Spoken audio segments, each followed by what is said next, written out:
What's good, nerds? It is I, Brother Jay the Movie Monk, and you're watching Movie Mass. Thanks for clicking the buttons, fools. Today, I have a very serious topic that I want to discuss with everybody. I'm going to need to get a little bit lit for this, though. I love watching movies. I'm sure most of you do, too. In a lot of cases, I love watching the same movie over and over and over again. I've seen films like Grandma's Boy and Back to School and Les Samurai dozens of times each, probably. When I met my wife, it was kind of funny. She'd never seen a penis this size before. True story. She was like, "Oh, it's so cute. It looks like a penis, only smaller." Just kidding.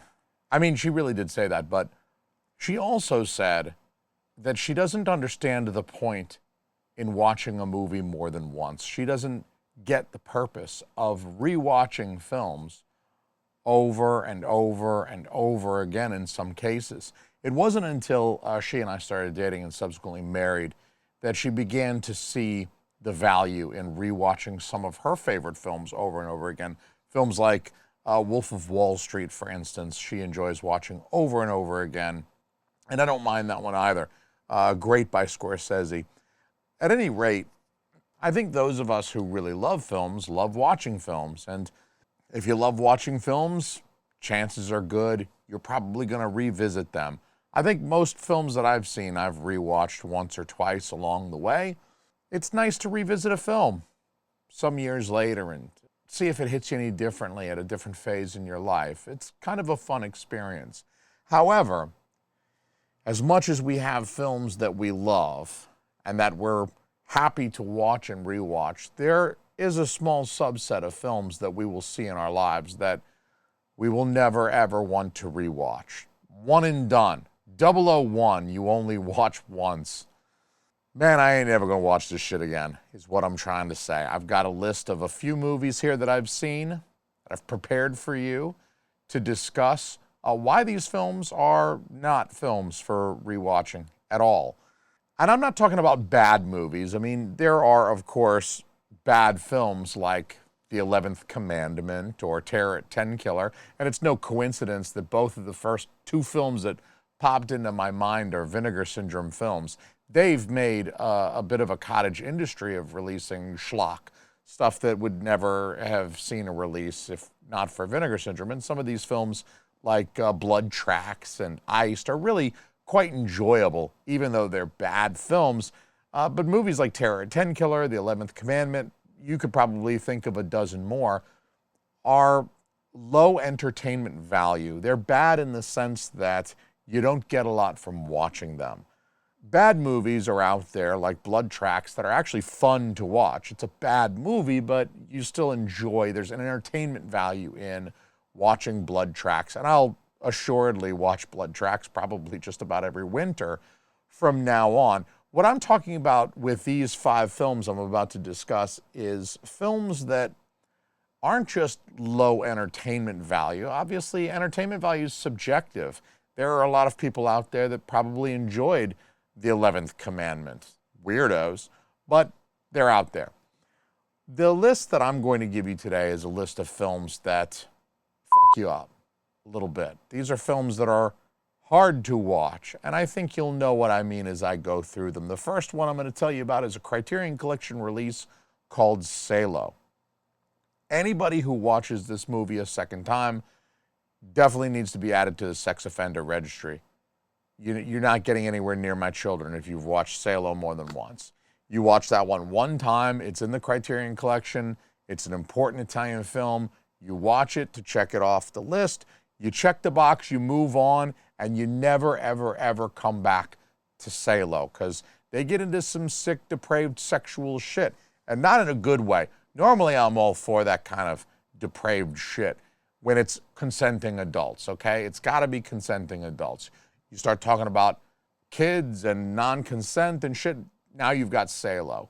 Get the hell out of here with that. The next movie I got for you that I own, I bought 20 years ago-ish when it came out on DVD, and I have never watched it. I mean, I've seen it before. I saw it in the 90s, but I have not watched the DVD of this film that I bought 20 years ago, and that is Schindler's List. And let's talk about a fucking combo here. That son of a bitch, Steven Spielberg. Fool me once, motherfucker. He releases Jurassic Park, an instant classic, one of the all-time great summer blockbusters, in the summer of 1993. And then he follows that up 6 months later with fucking Schindler's List. Steven Spielberg is all like, you liked that dinosaur shit, didn't you? Jeff Goldblum, Raptors, hold on to your butts, all that shit? Well, check out my new shit. It's kind of like Jurassic Park, except instead of dinosaurs chasing children around to a John Williams score, it's Nazis shooting children in the face in the streets of Poland. It's hard to rewatch Schindler's List due to the high amount of tragic content. All I gotta say is little Jewish girl in a red coat. That poor girl. It doesn't help that the movie is almost 3.5 hours long either. Nazis shooting children in the face for 3 hours. I don't see how you could stomach that to revisit it. It's an important film as a historic document. It's an important film for documenting what happened, what occurred, but I can't do it. Next up, I'm going to hit you with one I know you see coming at this point, right? I can't hide this one any longer. I know you know that it's coming. Passion of the Christ. Holy shit.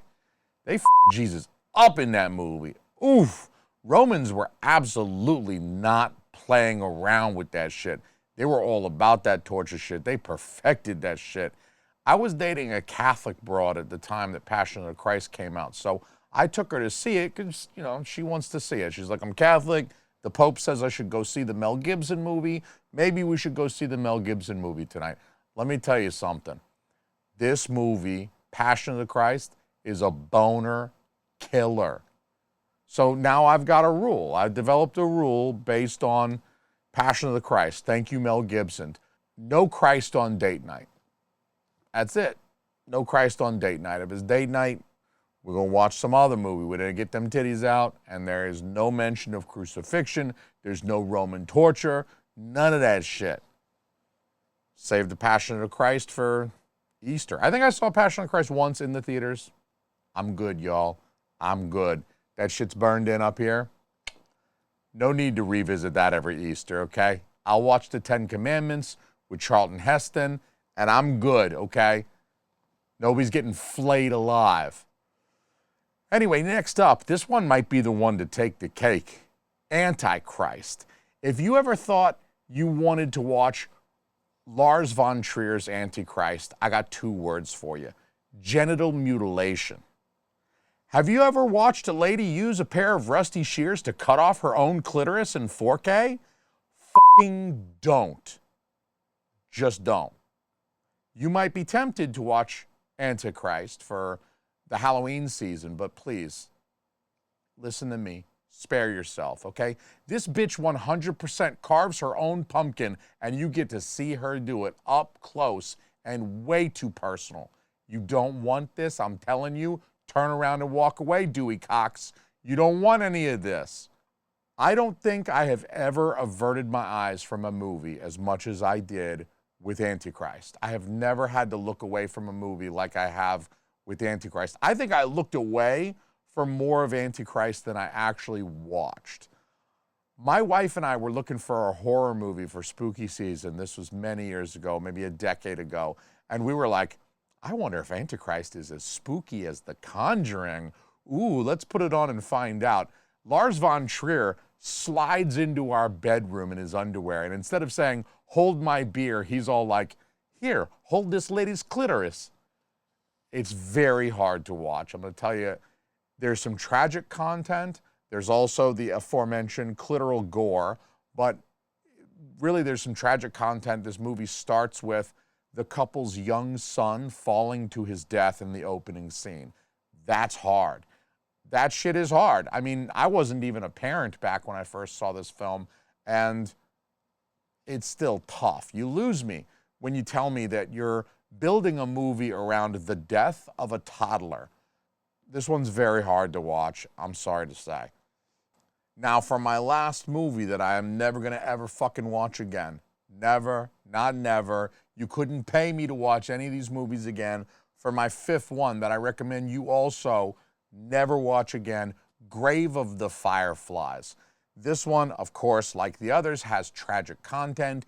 It's very hard to watch. These two poor children struggle to survive without any parent there to help them out. They're alone in the world, a brother and sister. As a parent myself of two young children, it's hard for me to think, like, what would become of my children if myself, my wife, and other extended family weren't there to take care of my kids. And they just had to struggle and struggle and struggle and die.